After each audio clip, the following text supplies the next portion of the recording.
kalooban natin yung nakukulog natin. Kaya sabi nga ng Lord, for I know that the plans I have for you, plan to prosper you. Kasi walang plano ang Panginoon na masama para sa atin. Ang plano ng Panginoon, napakabuti, napakaganda. Kasi nga, plan to prosper you. Gusto ng Panginoon na tayo ay maging maunlad, mapabuti natin mga buhay. Mabuti ang kahihinat na ng buhay natin. And the plans to give you hope in the future. Gusto ng Panginoon sa atin na ang buhay natin sa present time, sa hinaharap man, gusto nyo at maganda yung buhay natin.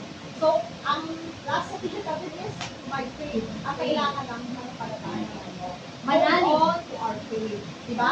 Kahit nasa gitna ka na, nasa season ka na ng buhay mo, nalumbo ka na, nasa season ka na ng buhay mo na, feeling mo puro ka ng problema, puro ka struggle, na nagpalataya ka lang. Kasi nga, panghawakan mo yung pangako na Panginoon na, for I know that He has an help for you. Panghawakan mo yung plano na Diyos sa'yo, panghawakan mo yung pangako niya na magandang buhay, panghawakan mo yung pangako niya sa'yo na magiging prosperous ang buhay mo, na actually, diba, sa pagsunod kay Kristo, hindi naman sinabi kay sa aking page na meron sinabi, never sinabi ni Lord na kapag sinunod mo ako, your life will be